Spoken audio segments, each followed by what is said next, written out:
Hello, ladies and gentlemen. This is me, Lynn Tackett. And this is Shawn. Welcome to TNT Big Show. If you like our content, please hit the subscribe button and ring that notification bell. And if you want to help with the algorithm, why, you can just hit that like button and leave a comment. We really want to hear from you. The most important thing you can do is watch the video. Watch as much or watch the whole thing. We prefer. Yeah. And it'll help get our video more noticed. And you can also save it to your playlist or share it to social media. Who doesn't remember Square?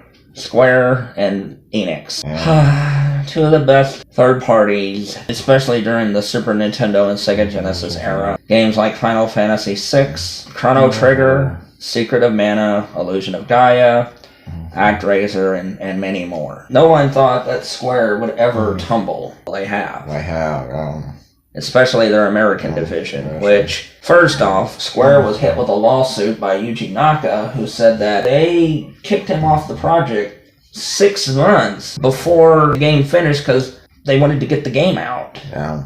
And I think this is from Polygon, Kotaku, whoever. I'll put the link below. Yeah. But he just said that we needed another year. He said it would have been a completely different game. Square cut him off just 6 months before the release. It didn't end well. Balan Wonderland was a flop. Yeah. But that's not the only Square Enix game. No. Square sold off their American divisions for over $300 million.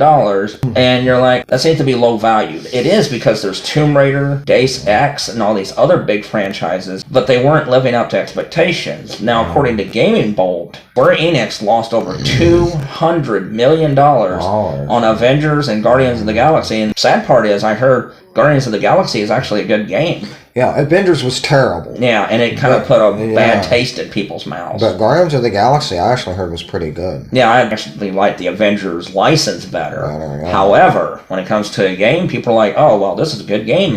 Guardians of the Galaxy did, but unfortunately, it just didn't sell that great. And this is not the only one. We give you more. A lot of these are from Metacritic, and one of them's from OpenCritic, because I couldn't get into the Metacritic pages for some odd, weird reason. Anyway, Babylon's Fall, working with the great Platinum Games, 46 critic, 1.4 user score.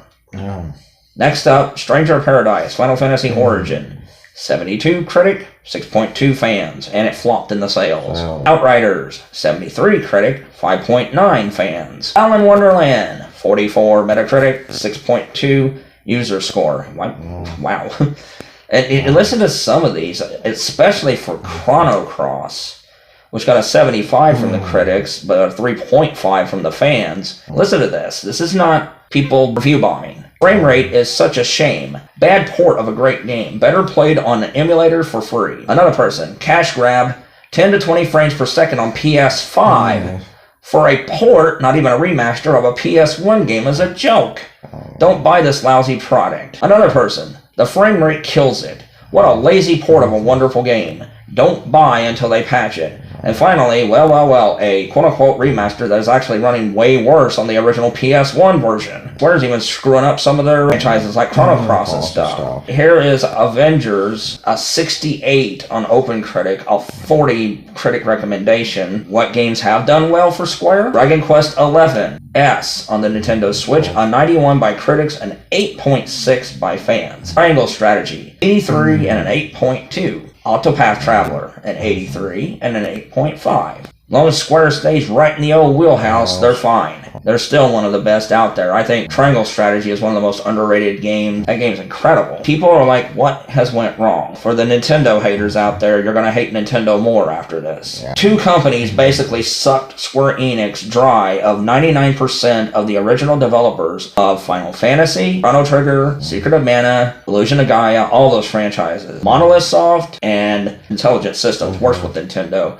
but Nintendo owns Monolith Soft. Monolith Soft got tired of how restrictive Square was and always shooting down their ideals. Monolith went to work for Bandai Namco for a while, then Bandai Namco got too restrictive, and Takahashi-san met his good old buddy Mr. Yamauchi and Mr. Iwata, and the rest is history. Now Monolith Soft is one of the top 5 most respected developers in the industry. And look at how Fire Emblem has really become a classic.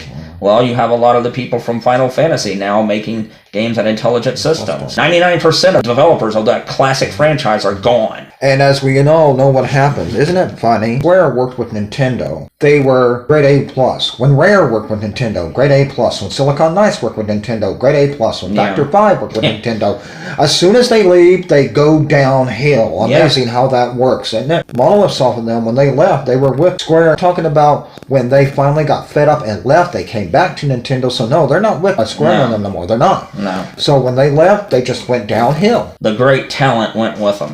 That's what happened. Yep. You guys don't realize just how involved Monolith Soft was with the Final Fantasy games, Chrono Trigger, Chrono Cross, the Mana series, Illusion of Gaia, all these games. Monolith Soft was the backbone of a lot of them. Square needs to hire young talent, because right now the talent they have working on Final Fantasy just ain't cutting it. And they're American games. They were trying to be like EA and Activision, and that just wasn't working out at all. It's sad to see how far Square has fallen. From one of the top 5 best developers in the industry to one of the most mixed developers, where you just hope and pray that something turns out good.